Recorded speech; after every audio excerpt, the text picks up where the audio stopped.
मातृहृदयी साने गुरुजी आणि हे विद्याभारतीने प्रकाशित केलं.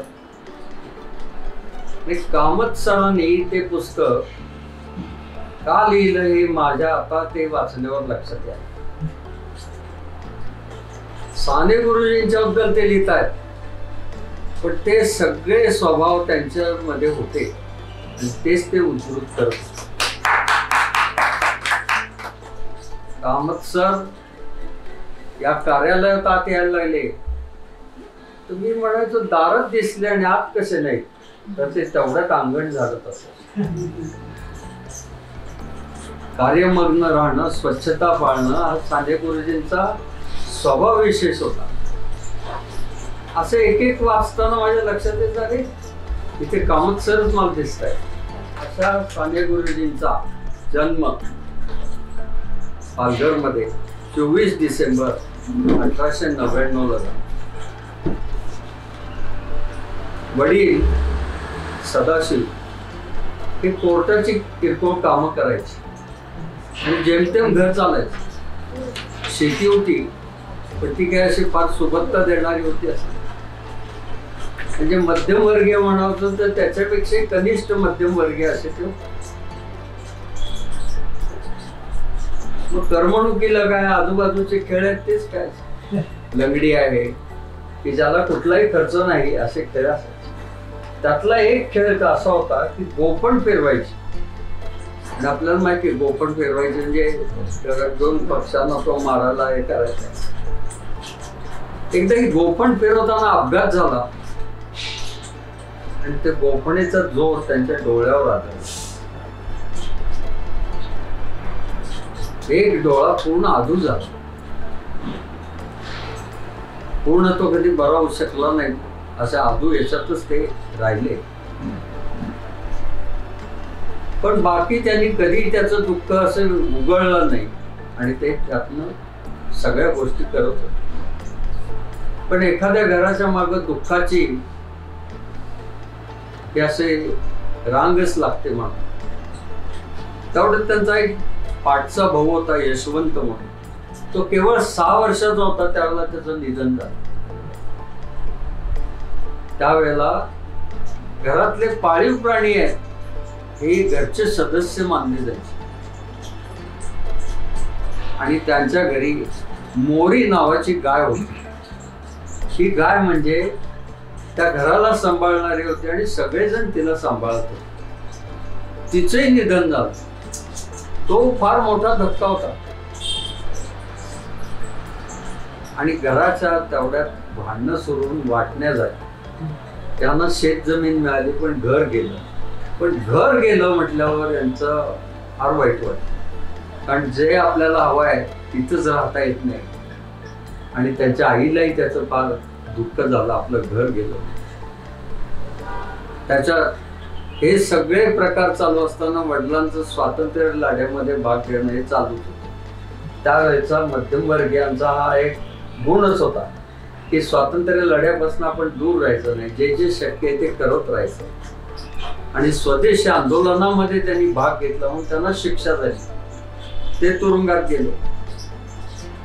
अशा परिस्थितीमध्ये साने गुरुजींचं बालपण गेलं.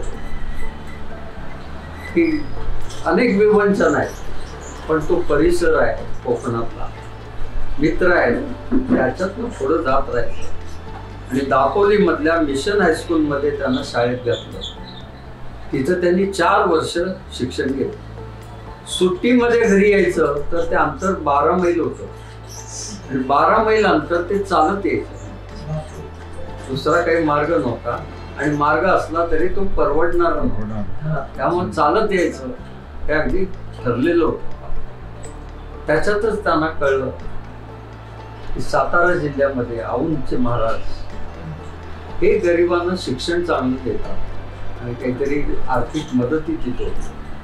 म्हणून ते औंधला आले आणि औंध संस्थांमधल्या शाळेमध्ये, औंध म्हणजे पुण्यातला औंध नव्हे, सातारा औंध, पंतप्रतिनिधींचा औंध, त्या औंधला आले आणि तिथे मग तिथल्या प्रथेप्रमाणे माधुकरीचे दिवस मिळायचे.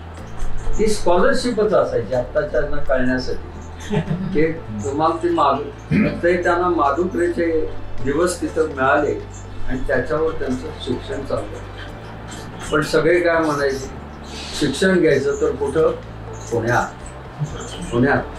आणि पुण्याला शिक्षण घ्यायला म्हणून ते पुण्यात आले आणि नुमवी सारखी शाळा त्यांना मिळाली. नुमवीची मुलं ही कधीच साधी राहत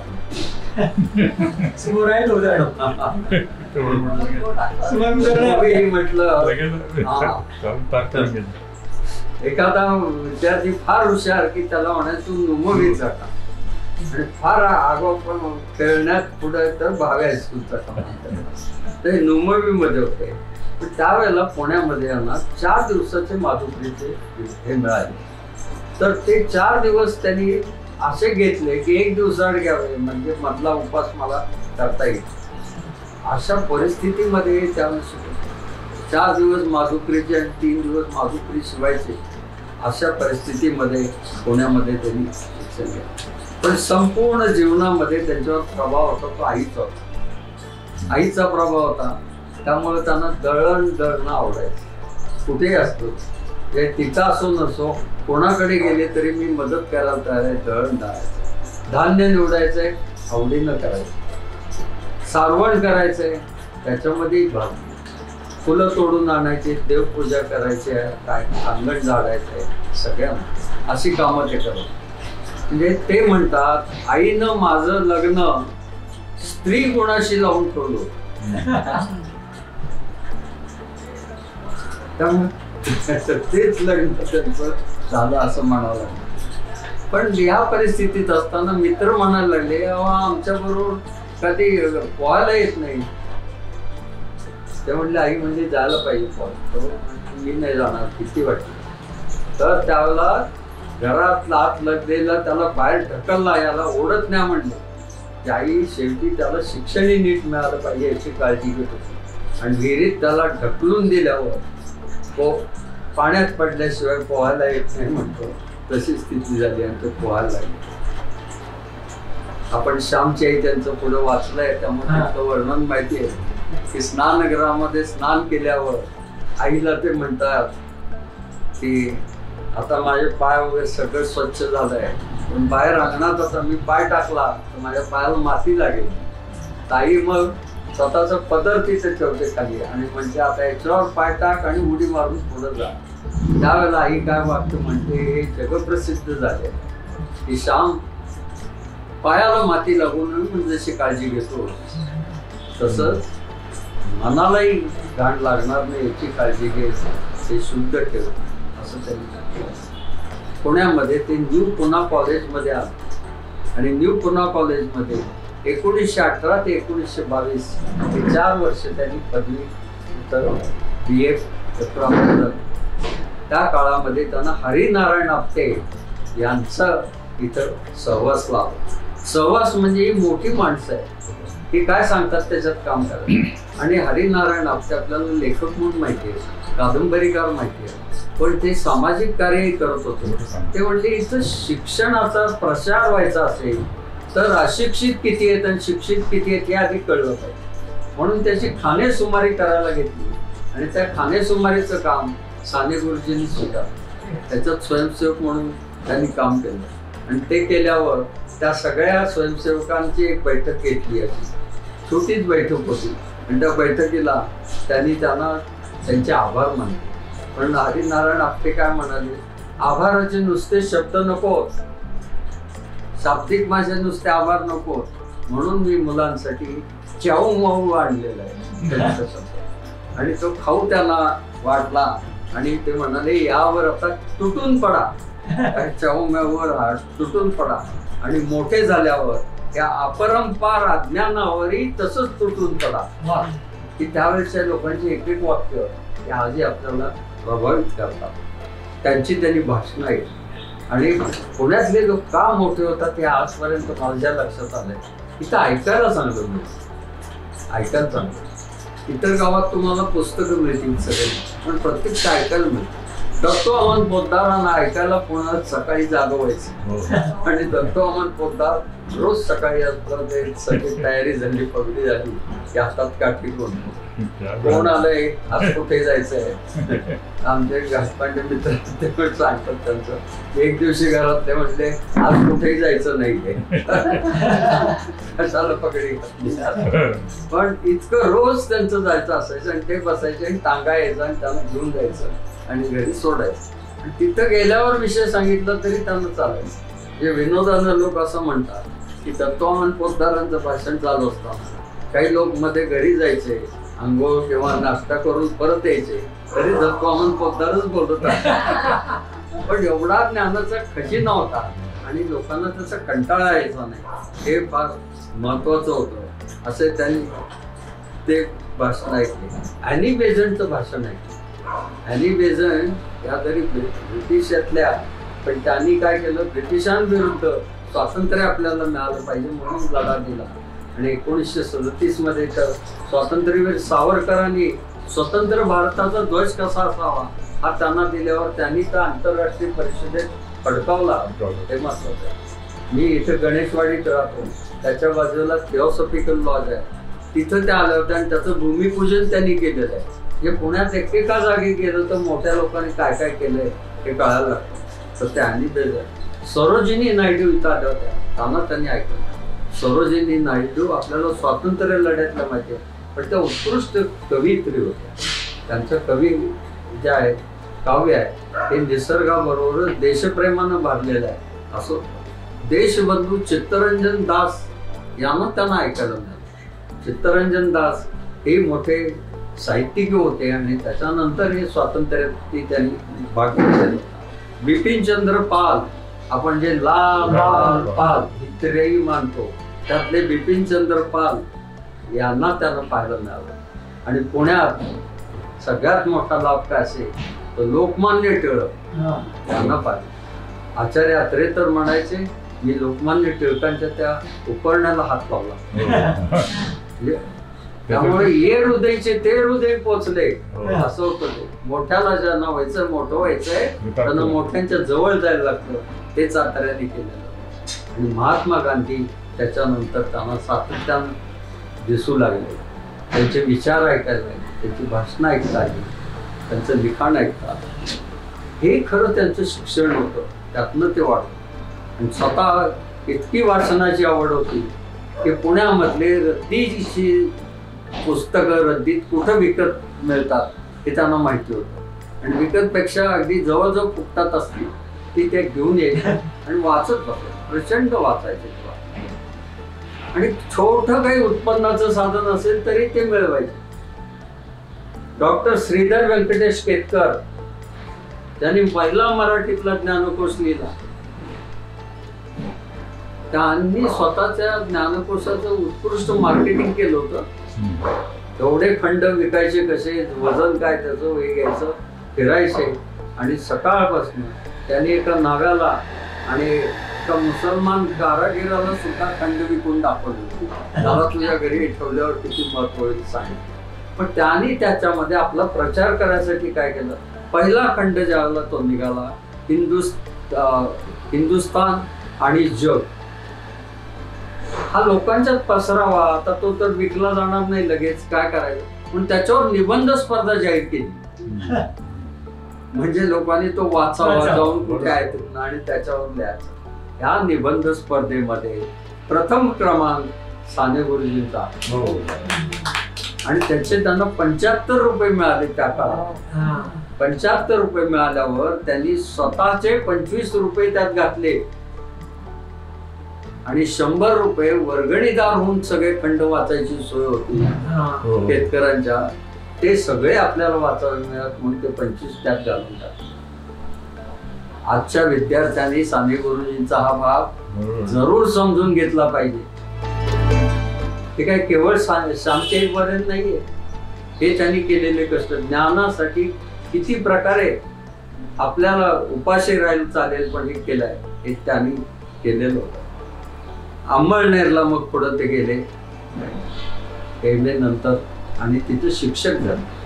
अंमळनेरला प्रताप हायस्कूल शिक्षक हा शाळेतला पालक असतो हे पहिलं वाक्य त्यांनी सगळ्या शिक्षकांसाठी झालं. हा शिक्षक मुलांचा पालक असतो, तो वर्गातलं तेवढं ज्ञान देण्यापुरता नसतो, तो कायम तो विद्यार्थी मोठा कसा होईल हे पाहत असतो. त्यामुळे प्रत्येक प्रत्येक विद्यार्थी त्यांच्यासाठी पुस्तकासारखं होतो.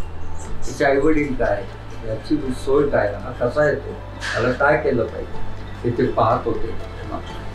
आणि त्यांचं प्रभावी वक्तृत्व होतं. आणि ते म्हणायचे, तंत्रानं जातात ते शिक्षक नव्हे, मायेनं हृदयानं जे शिकवतात ते शिक्षक. हल्लीच्या भाषेत सांगायचं झालं तर फक्त पॉवर पॉईंट वापरणारे असतील तर तुम्हाला ते म्हणजे वाळूचं घड्याळ असतं, त्याच वेळात तेवढीच वाळू तशीच पडणार, मध्ये काही विचार करायला नाही, कारण तेच बोलायचंय मला असं. पण इथं मला मुलांशी संवाद साधायचा आहे, हे फार महत्वाचं होतं. आणि त्यांनी मला ह्या विद्यार्थ्यांचं सगळं बघायचं असेल तर फक्त वर्गातलं बघून चालणार नाही, म्हणून अंमळण्याचं वसतिगृह जे मुलांचं होतं त्याचे ते प्रमुख झाले. आणि त्याला त्यांनी नाव छात्रालय ठेवलं. त्या छात्रालयामध्ये त्यांनी त्याला आश्रमाचं स्वरूप दिलं.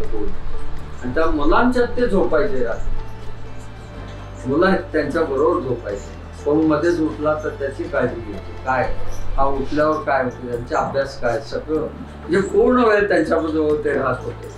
त्याच्याबरोबर इतर शिक्षकांना, इतर समाजातल्या लोकांनाही चांगलं काही मिळावं म्हणून तत्वज्ञानाचा त्यांनी अभ्यास सुरू केला होता. आणि प्रताप तत्वज्ञान केंद्र इथं तत्वज्ञान अभ्यासाची सोय केली. हे छात्रालय, शाळा आहे, शिवाय हे प्रौढ याच्यासाठी असं एक काम. त्यात अजून भर घालायची. तर म्हणाले इतर वेळेला मुलांना चांगलं वाचायला मिळालं पाहिजे म्हणून त्यांनी 1928 मध्ये विद्यार्थी मासिक काढलं. आणि हे विद्यार्थी मासिक पैसे तर नाहीत संस्थेकडे, लिहून काढायचे.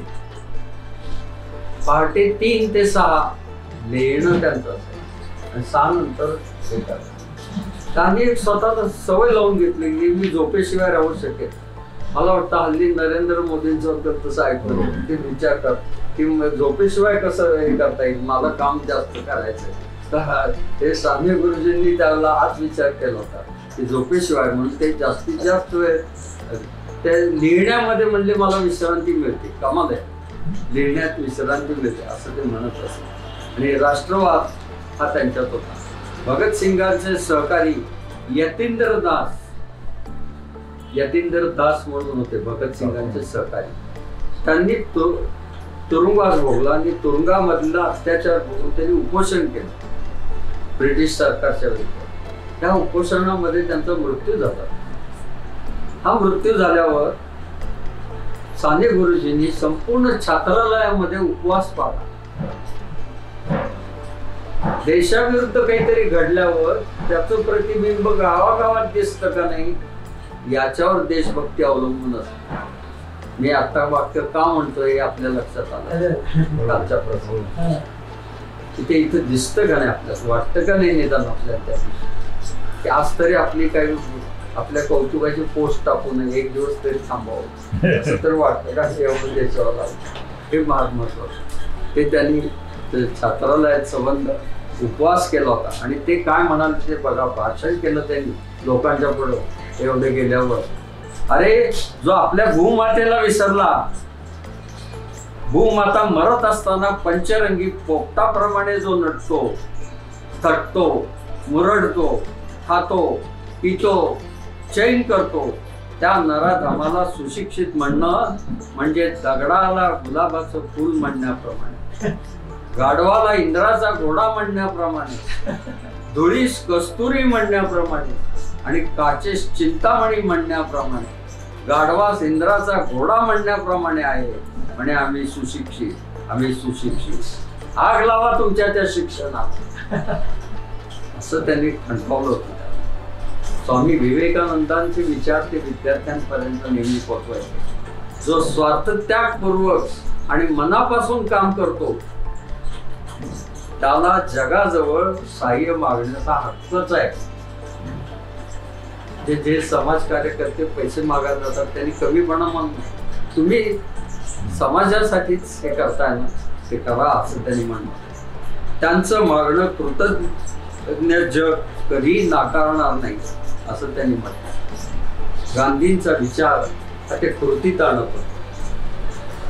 पहिला म्हणजे खादी वापरा, खादी वापरा. आज त्यांचे विचार आजही लोकांना पटायला लागलेले आहेत आणि आपल्या देशाचे पंतप्रधान नरेंद्र मोदी हे लोकांना म्हणतात की महिन्यातला एक दिवस तरी खादी वापरा. परिस्थिती बदलली आहे, रोज नाही पण एक दिवस. त्यामुळं तुम्ही एक तरी पोशाख खादीचा, खादी भांडार म्हणून खरेदी करा असं त्यांचं आजही म्हणणं आहे. जे साने गुरुजी, महात्मा गांधींचे विचार साने गुरुजी जे मांडत होते ते आज खरे होत आहेत हेच दिसत नंतर. म्हणजे हे काय त्याच्या मागची भूमिका लक्षात घ्या तुम्ही. खादी वापरा. खादी कशी बनायची? घरी सूत करायची. माझी आत्या सातारला होती, शिक्षण जास्त झालेलं नव्हतं पण शिक्षण नाही म्हणजे नुसते बसलेत असं नव्हतं. तिला त्या खादी भांडार मधनं एक चरखा मिळाला होता वाचायचा आणि त्या चरख्याचं सूत कातायचं आणि सूत कातल्यावर ते सूत खादी भांडारलाच विकायचं.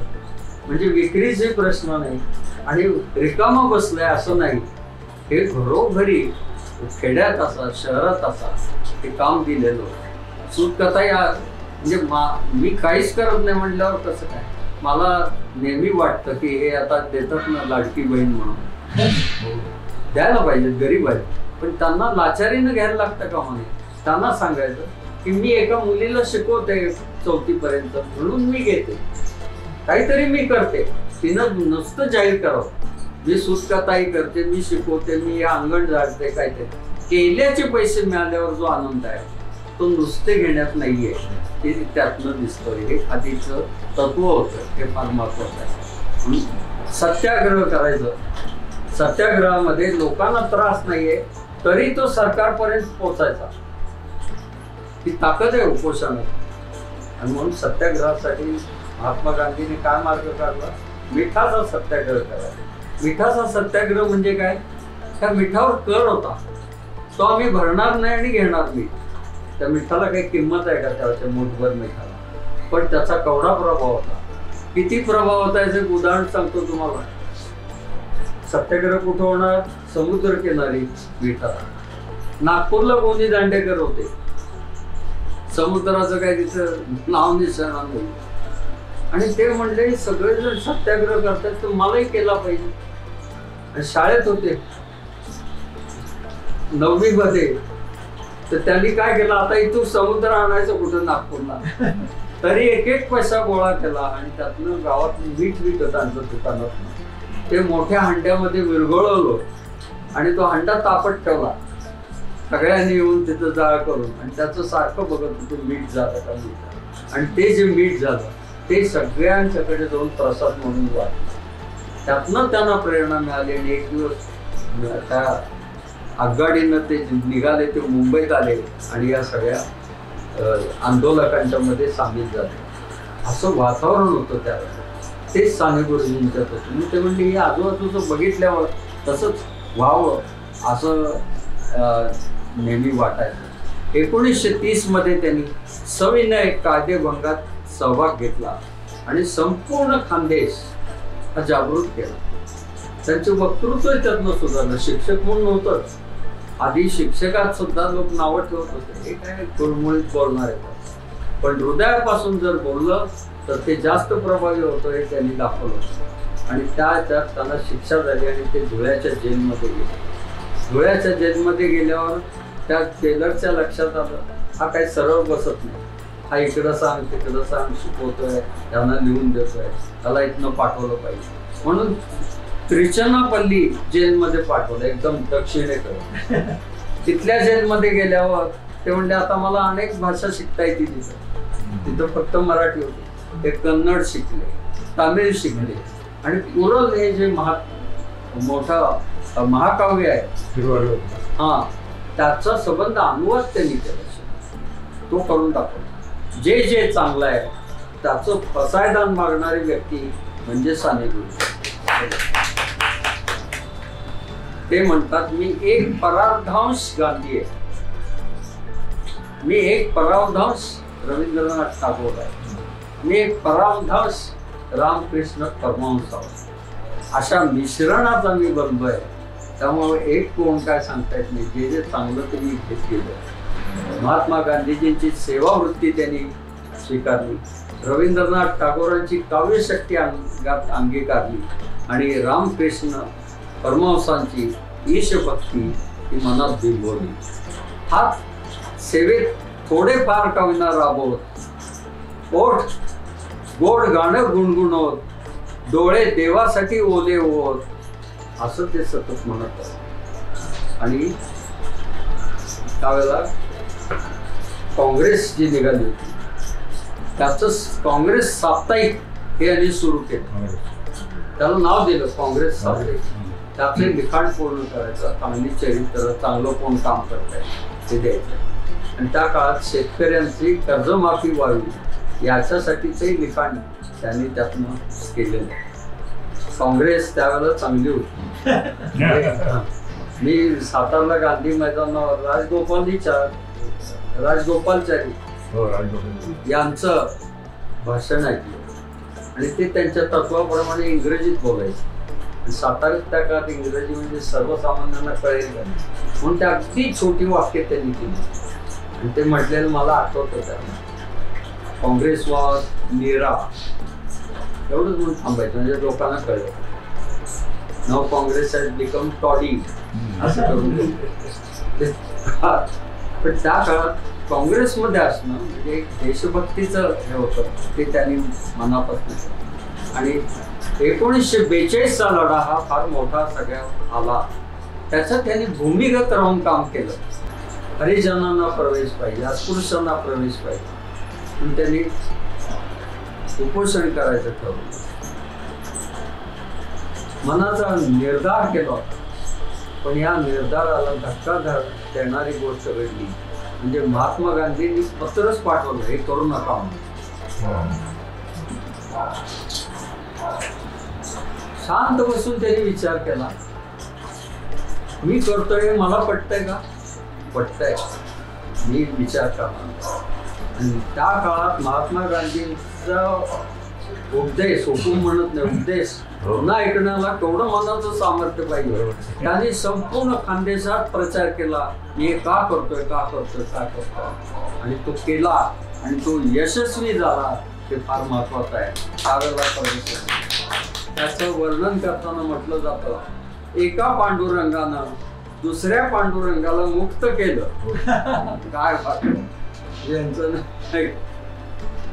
आणि त्यांचं त्यामुळं फार महत्व जातं लोकांना. अंमळनेरला परत मग ते जळगावला त्यांना आमंत्रित केलं आणि त्यांचं 1946 बैलगाड्या आणून ते 1946 मध्ये त्यांचा तो 46वा वाढदिवस झाला होता. 46वा वाढदिवस 46 बैलगाड्याची मिरवणूक काढून त्यांचा तो जळगावमध्ये साजरा झाला. तुम्हाला आवडेल जळगाव. ते काय म्हणाले ते बघा, हा सन्मान माझा नसून काँग्रेसच्या तिरंगी झेंड्याखाली बलिदान करणाऱ्या युवकांचा आहे, हुतात्म्यांचा आहे. 42च्या लढ्यात घरादाराची पर्वा न करता त्यात सामील होऊन स्वातंत्र्यासाठी झगडणाऱ्या झुंजार देशभक्तांचा आहे. काँग्रेसला या देशात जर शेतकरी कामगारांचं राज्य आणायचं असेल तर लोकसेवा भावानं समर्पित वृत्तीनं वागणारे, प्रत्यक्ष काम करणारे स्वयंसेवक हवे. मला दिलेला निधी मी सेवादलाच्या कामाला, शेतकरी संघटनेला, खादी ग्रामोद्योग कार्याला देतो. मला विधायक काम आवडते, जनजागृती करण्यास आवडते, ते मी प्रामाणिकपणे करत राहतो. अध्यक्षस्थानी थोर विनोबा भावे, संत विनोबा भावे. विनोबा भावेंनी त्या दिवशी महत्व यांच्या भाषणात दिलं. त्यांच्या भाषणाच्या वर आपलं होऊ नये याची काळजी घेतली आणि त्यांचं कौतुक केलं की काय माणसं होती. असं ते त्यावेळेला 46चा त्यांचा सत्कार फार चांगला झाला. आणि त्यांनी मग काय केलं, आंतरभारतीची चळवळ सुरू. आंतरभारती म्हणजे सर्व भाषांचं एकमेकांमध्ये करून त्या भाषांच्या माध्यमातून देशातल्या सर्व भागातल्या लोकांच्याबद्दल एकमेकांबद्दल प्रेम निर्माण करायचं, हे त्यांनी काम केलं. तामिळ, बंगाली हे शिकलेले होते. रवींद्रनाथांची विश्वभारती ही त्यांची आदर्श होती. त्यांनी बंगालमध्ये केलं, तसं मी इथं करून दाखवतो म्हणाले. आणि यावेळेला हे वाचताना मला प्रत्येक ओळीमध्ये डॉक्टर अशोक कामतांची आठवण. उत्तानला नामदेवांचं करायला इथपर्यंत ते गेलं. उत्तानच्या लोकांनी अशोक कामतांची भव्य मिरवणूक काढली त्याच मार्गाने आणि तिथं त्यांचा सत्कार केला, त्यांना त्या पद्धतीचा पोशाख केला, शिखांनी केलं. हे फार महत्वाचं आहे. म्हणून म्हटलं यांच्या इतका योग्य माणूसच हे पुस्तक लिहायला नाही. ते वाचताना सारखंच आपल्याला तुलना येत राहते त्याची, असं घडत राहतं. आणि कामत सरांनी शिखांकडनं 25 लाखाच्या देणग्या मिळवल्या. तो विद्यापीठात असताना नामदेव विद्यापीठाचे काम करतात. काय सोपं आहे काम? त्यांनी प्रेमान दिलं का तर हा आपला माणूस आहे, नाही कसं म्हणायचं हे त्यांनी घेतलं. महात्मा बसवेश्वरांच्या त्याच्यासाठी कामत सरांनी काम केलं. त्यांचं चरित्र मांडा आणि आपल्यात त्यांच्यात एकता निर्माण करा हे केलं. आणि ते काम यानंतर आता अनेक जण करत असतात. मी महाविद्यालयात असताना आम्हाला परिपत्रकाला एक संघटनेकडे की अरुणाचल प्रदेशमध्ये जा आणि त्याने आपण एकच असं दाखवायचं. ACIL म्हणून प्रोजेक्ट होता, students experience in interstate living. Padmanabh Acharya तिचे प्रमुख होते. त्याच्यात साताऱ्यातनं माझी निवड झाली आणि आम्ही 6 दिवसाचा रेल्वे प्रवास करून त्या ठिकाणाला पोहोचलो. आणि सगळं स्वस्तात जायचं असेल आणि त्याच्या घोषणा काय होत्या?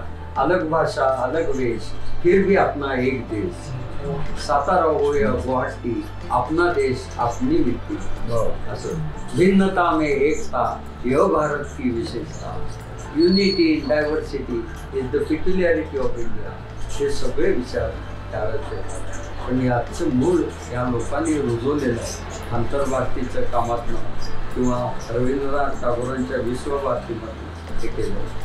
हाच प्रचार अजून करायला त्यांनी 1948मध्ये साधना साप्ताहिक सुरू केलं. ते आजही चालू आहे. साधना साप्ताहिक त्याची सुरुवात साने गुरुजींनी केली. मानवतावाद, देशभक्ती, सामाजिक सुधारणा आणि समता प्रेमी हा विचार पोचवायचा. साने गुरुजींनी 73 पुस्तकं लिहिली. अशोक कामतांनी त्याच्यात दुप्पटीची पुस्तकं लिहिली. कारण त्यांची पद्धतच होती, बुरके तुम्ही आज बोलणार आहे पण काय बोलणार मला आधी दाखवा तरच तुम्हाला संधी होते. आणि त्याचं पुस्तक काढणार. त्याला पहिल्यांदा वाटायचं वाक्याला हा काय त्रास आहे मला द्यायला लावतात, पण आपलं आपोआप पुस्तक होत आहे प्रकाशक न मिळता. हा भाग कुठे येतोय ते आज पुस्तिका त्या झाल्या, एवढं काम झालं. बालकुमार साहित्य हे त्यांनी लिहिलं. नामदार गोपाल कृष्ण गोखले जे सर्वंट्स ऑफ इंडिया सोसायटी आपल्या जवळच आहे, त्यांचं चरित्र की काँग्रेस त्याचे नेते सगळ्यांचे गुरु ते, महात्मा गांधींचे गुरु ते, त्यांचं चरित्र पहिलं त्यांनी.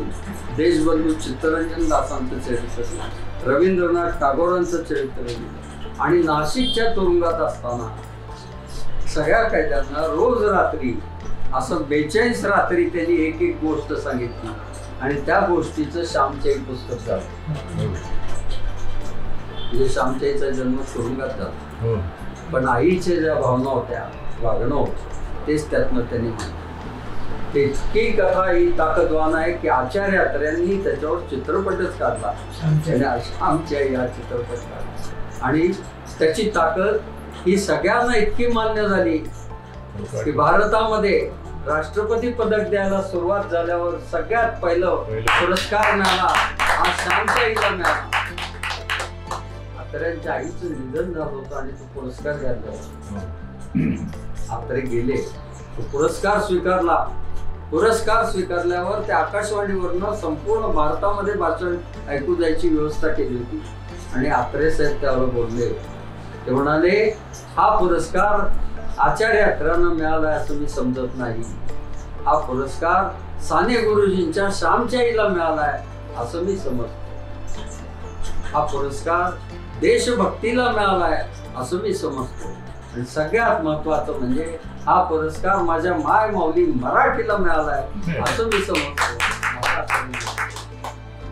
एकेका साहित्याची काय ताकद असते ते हे साने गुरुजींचं वैशिष्ट्य आहे.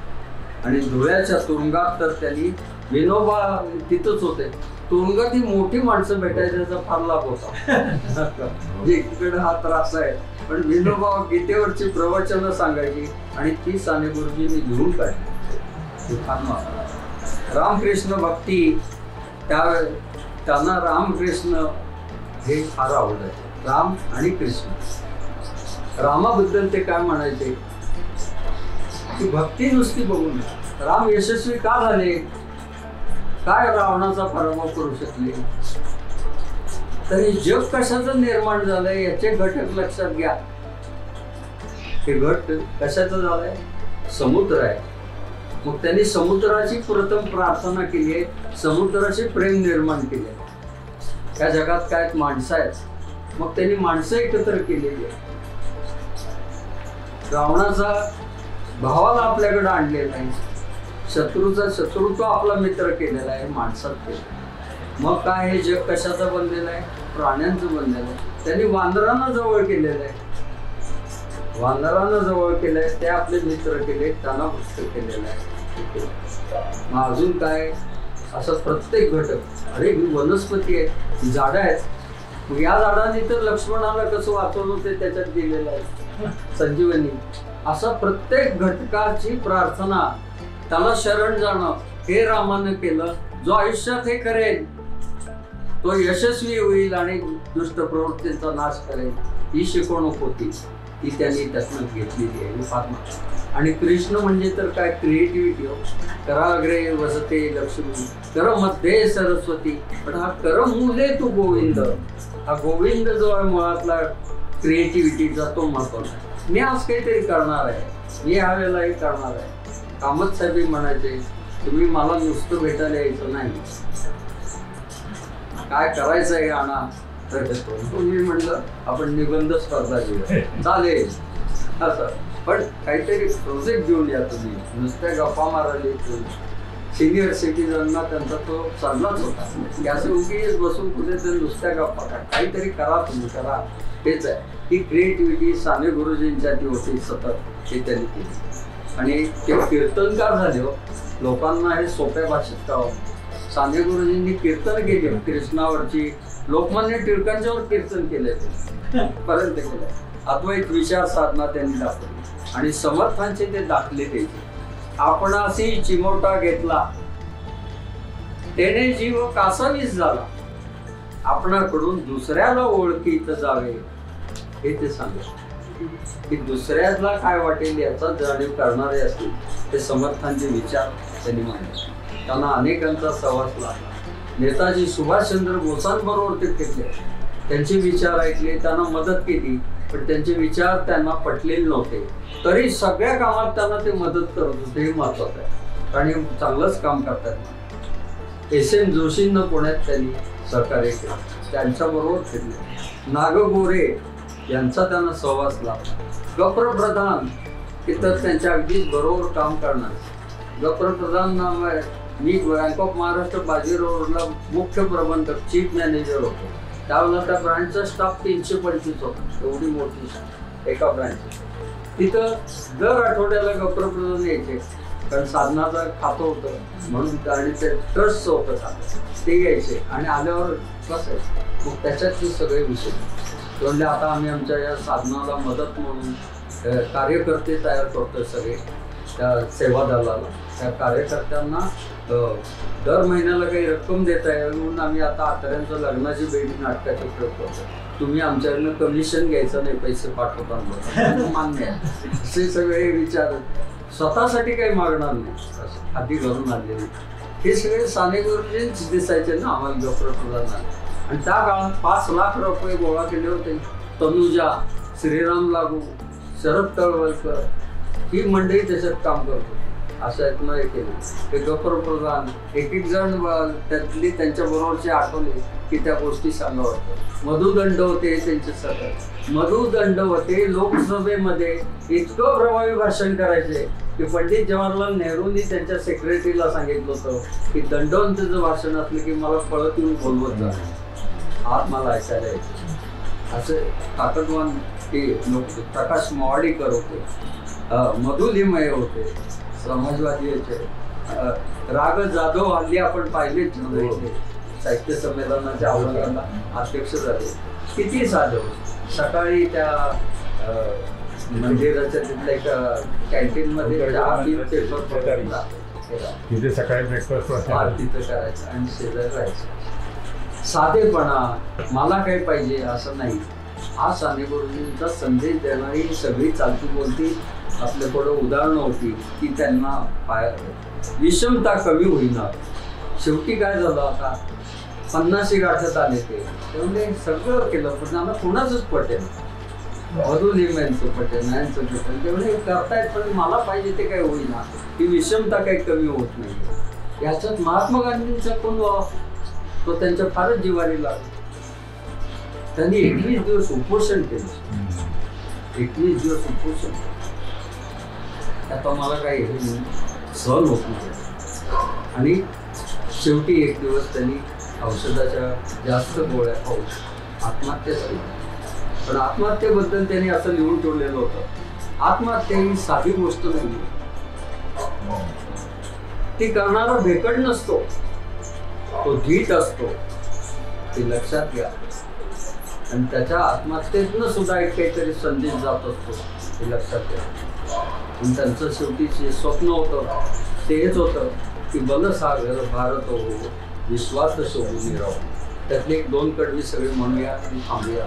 कामत सरांच्या या पुस्तकातनं त्यांनी सानेगुरुजींचं हे लोकांना काय मिळेल अशी व्यवस्था केलेली आहे. त्यामुळं कामत सरांच्या बद्दलही कृतज्ञता व्यक्त करतो, त्यांचं स्मरण करतो.